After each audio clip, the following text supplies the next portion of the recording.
Então vamos para a questão 10. Alongamento é bom antes e depois da atividade física é o título de uma publicação do Ministério da Saúde. Segundo a notícia, o alongamento é uma forma simples e segura de exercitar o corpo em qualquer hora ou lugar.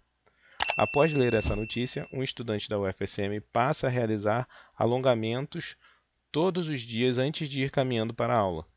A figura a seguir esboça a posição do exercício de alongamento executado pelo estudante, em que ele empurra a parede com uma força horizontal exercida pelas mãos sem que seus pés deslizem, permanecendo assim em repouso em relação a um referencial fixo no solo. Em relação a esse exercício físico realizado, considerando o estudante como uma partícula e o referencial como inercial, analise V de verdadeiro ou F de falso em cada afirmativa a seguir. Então, o que diz a primeira afirmativa? Ao exercer uma força horizontal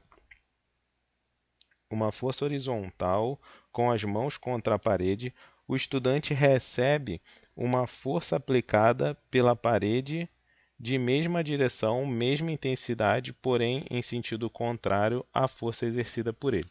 Bom, aqui então a gente tem a figura do estudante fazendo força na parede. Então aqui a força azul é a força que o aluno faz na parede, tá?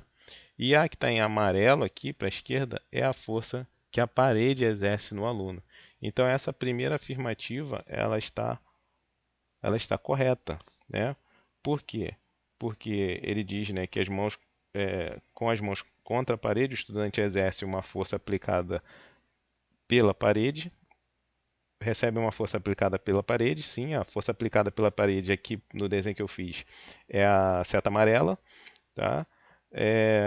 De mesma direção, né? Está na mesma direção da seta azul, mesma intensidade, porém em sentido contrário à força por ele exercida, né? Está no sentido contrário, que a amarela está para a esquerda e a azul está para a direita. Então a primeira é verdadeira.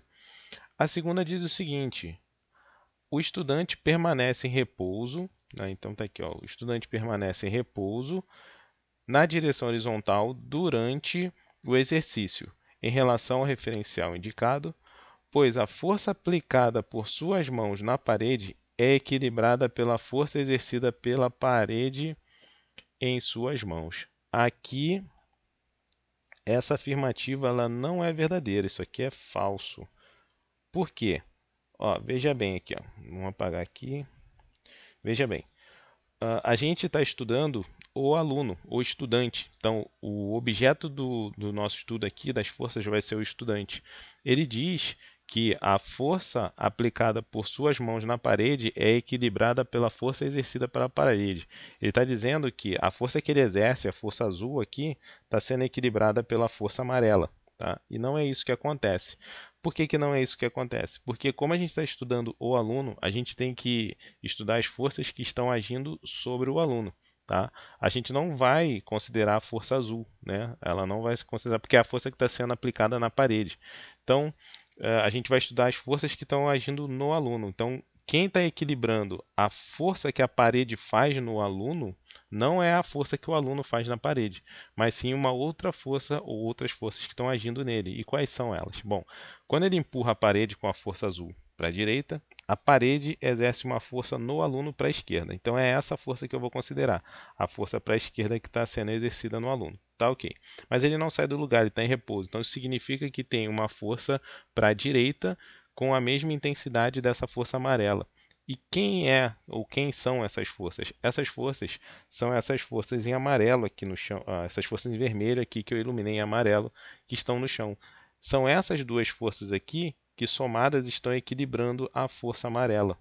Veja bem, quando ele empurra a parede empurra ele com uma força amarela para a esquerda. Tá?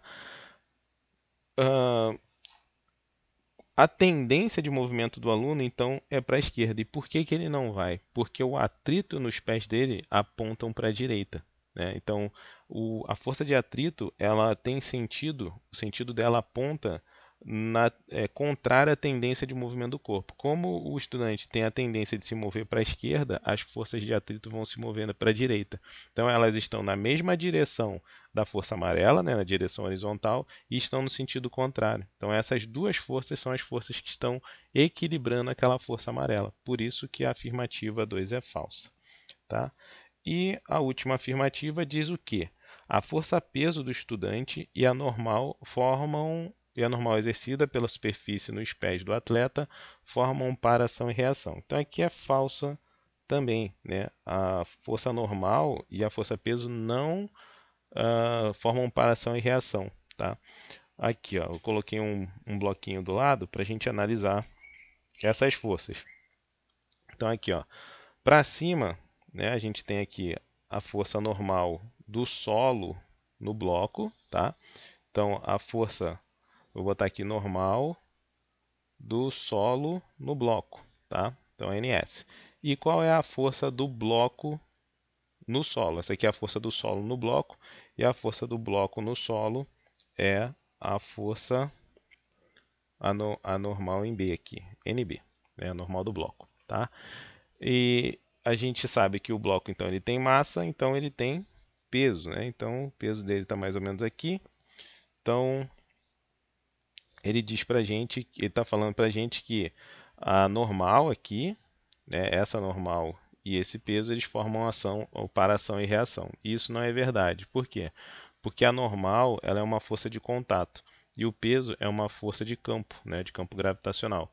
Então, para as forças serem de ação e reação, né, elas precisam ser de mesma natureza. Então, aí já é uma explicação. A normal não é para a ação e reação do B porque não são forças de mesma natureza.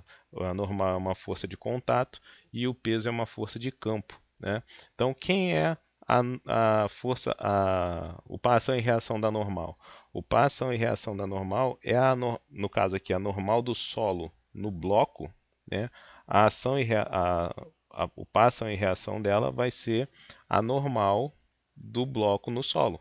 Então a normal do solo no bloco tem paração e reação com a normal do bloco no solo, né? A do solo no bloco e do bloco no solo. Então essas são os pares ação e reação, NS e NB, tá? Então aqui, ó, vou orientar a minha trajetória aqui, vou orientar para cima aqui, vou orientar para cima. Então, para cima eu tenho positivo, para baixo negativo. Então essa aqui é positiva e essa aqui vai ser negativa. Aqui o peso vai ser negativo. E quem é o passo em reação do peso? Bom, do peso, como ela é uma força gravitacional, é lá o centro da Terra. Então, o centro da Terra, né, forma o passo em reação com a força peso ali. Então, a reação lá da menos P ali, no caso, vai ser a mais P, que está lá no centro da Terra. Então, essa aqui é a ação e reação, peso, peso, e o ação e reação da normal aqui é a normal e normal. Então, falsa. A resposta então dessa questão aqui vai ser verdadeiro, falso, falso. Verdadeiro, falso, falso. A gente tem como resposta a letra B.